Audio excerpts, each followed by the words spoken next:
Πώς μπορώ να βοηθήσω τον ύπνο του νεογέννητου μωρού μου από τις πρώτες μέρες στο σπίτι. Οι πρώτες μέρες με το νεογέννητο. Συναρπαστικές, αγχωτικές και πρωτόγνωρες εμπειρίες τόσο για μας, αλλά και για το νεογέννητο μωράκι μας. Ναι, είναι αλήθεια. Όλο αυτό είναι καινούργιο και για το μωρό μας, καθώς καλείται να φύγει από το φιλόξενο περιβάλλον της μήτρας και να προσαρμοστεί στην εξωμήτρια ζωή. Έντονα φώτα, διακυμάνσεις θερμοκρασίας, έντονη δραστηριότητα. Όλα αυτά επηρεάζουν τελικά το βιολογικό ή αλλιώς κυρκάδιο ρυθμό του, άρα και τον ύπνο του. Οι έρευνες έχουν δείξει ότι τις πρώτες μέρες ένα νεογέννητο περνά το 70% του χρόνου του με το να κοιμάται. Και αυτό μοιράζεται σε όλο το 24ωρο.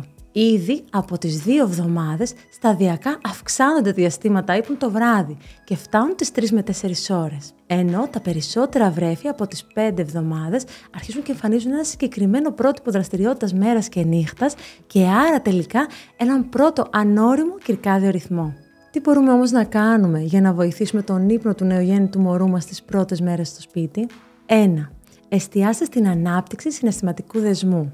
Φροντίστε να έχετε όσο μπορείτε πιο συχνά το μωρό σας skin to skin, ταΐστε το ελεύθερα αν θυλάζετε, αγκαλιάστε, τραγουδήστε και γενικά απολαύστε τις πρώτες μέρες στο σπίτι με το νέο μωράκι σας. Νούμερο 2. Προσομοιάστε όσο μπορείτε περισσότερο τον ύπνο του μωρού σας στις συνθήκες που επικρατούσαν όσο ήταν ακόμα στη μήτρα. Λευκή ήχη, σουάντλ, υπνόσακοι, συχνοί αγκαλιές βοηθούν καλύτερα την προσαρμογή του μωρού στην εξωμήτρια ζωή. 3. Φροντίστε να διακρίνει καλύτερα τη διαφορά μέρας και νύχτας. Αυτό σημαίνει ότι κατά τη διάρκεια της ημέρας αυξήστε τη δραστηριότητα στο σπίτι, βάλτε μουσική και εκθέστε το μωρό σας σε φυσικό φως. Ενώ κατά τη διάρκεια της νύχτας χαμηλώστε τα φώτα, μειώστε την ένταση και κλείστε την οθόνη. Νούμερο 4.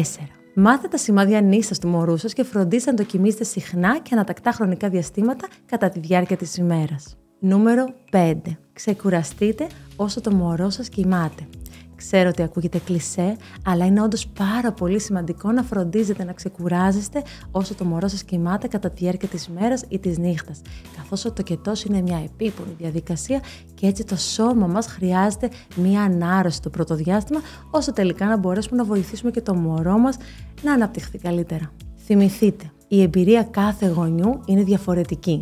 Εμπιστευτείτε το ένστικτό σας, κάντε υπομονή και αναζητήστε βοήθεια όταν νιώθετε ότι τη χρειάζεστε.